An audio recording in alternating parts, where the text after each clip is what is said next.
Hello there, I'm Dark Shades and welcome to my channel. First time you're passing through, I'm sure you know the drill. It's thumbs up if you like it, thumbs down if you don't, subscribe if you want to see more of me, and thank you so much for my subscribers. And it's share if you want other people to know what I'm talking about. Today I wanted to talk about sex again, only this time I'm looking at it from a different angle. I'm trying to determine what is the difference between sex, making love, and spiritual receptivity. Three of them are totally different. They seem like you're doing the same thing, but the mind and the body is doing something different in all three acts. Now, when you think about sex is something that you want or you don't want. It's consensual or it's not consensual. You like it or you don't like it. You do it just because. You have an obligation to have sex sometimes. And there's a whole lot of different dynamics about sex. So sex is more or less an act as opposed to a process. That's the way I would describe it. It can be enjoyable. It can be satisfying. Um, what else did I write down here?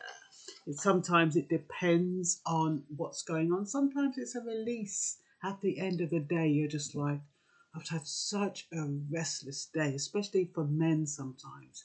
They just want to release all that tension and they release it inside their partner or their wife, and it's like a job well done. They can now just sprawl on the bed and, sleep. Sex is the equivalent if you go to a dance of the wine and grind. I want hold you, I want wine you down, I want grind you, I want dance with you, I want hold you. And them kind of man that just in there, you know? And as you're breaking your back and all over the bloody place.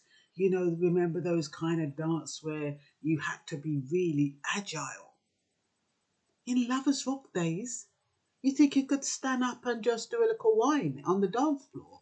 No, your back was way back and you were going right down and up with your partner and all sorts. To me, that is synonymous with sex. It's transient, it comes and goes. You can either get it or you don't get it, depending on who you're with. And it doesn't necessarily mean commitment. Sex doesn't necessarily mean commitment, either physical commitment or emotional commitment. Like I said, it's an act rather than a process. You don't have to be in love to have sex. That's when you get like your prostitutes, or you just get people getting drunk after a night out. You hear these people, oh, I want to get drunk and I want to get laid. You get, people who go on holiday and they have sex with goodness knows whoever or how many ever. That is what, to me, sex is about. You can have good sex, and like I said, you can have bad sex.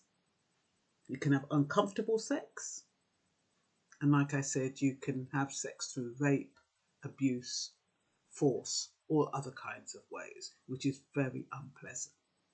So that's sex. Now let's go to making love. Making love is consensual, first of all. Making love has got something to do with emotions. It's got to do with pleasing each other, wanting to please each other. It's got something to do with reciprocity. When you're reciprocating, ooh, that word, yeah. Two people are reciprocating, they are enjoying each other, they are fondling, there's foreplay, there's romance. Making love is a process. It takes time usually, and it's usually quite nice for both parties. What else did I want to say about that? Like I said, there's a desire to please. It could be a desire for one partner to please the other partner, a desire for both to please each other. It doesn't really matter. It's the process of making love to someone who's really special to you.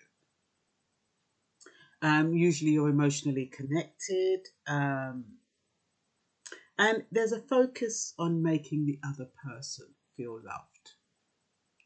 Now, if you're on the dance floor or if you're at home, that would take the place of, those dances where they just hold you and you're just on a nice steady flow. And I'm so, boy, I really like you, I make love to I make love to you like I never met love to a woman before.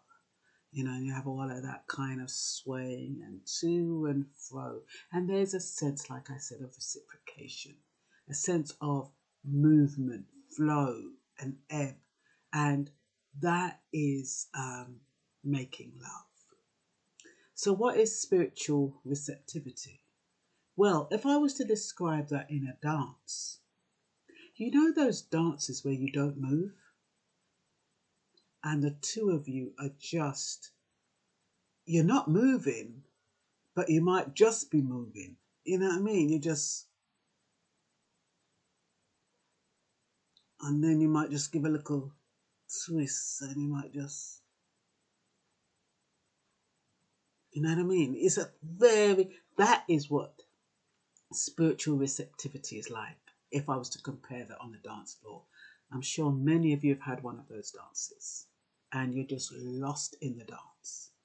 And the amazing thing about that dance is that the two people don't have to say a word. Their bodies connect in such a way that they don't even have to move.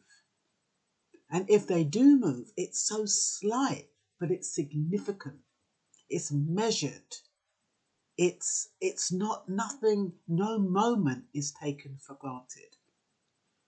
And that is what spiritual receptivity is like. When you're making love on a spiritual level, you don't have to move. If you do move, it's measured.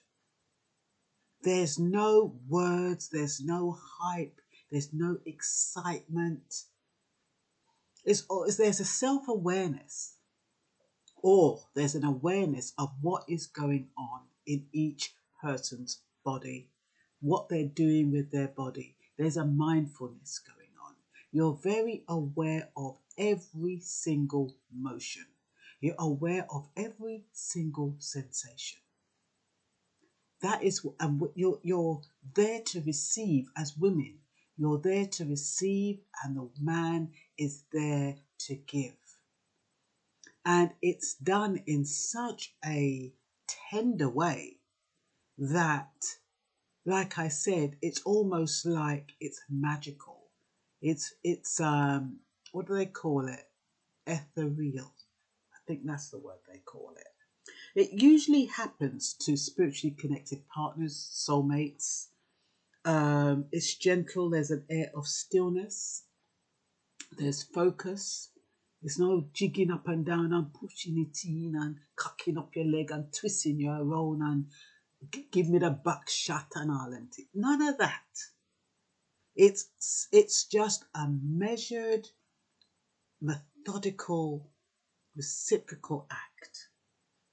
And like I said, there's an awareness of self. The self in that process, and it's also a process, just like making love, but this is a process not on pleasure. Pleasure is a byproduct. Pleasure is incidental. It's about connecting with that partner on such a level that it's not obvious.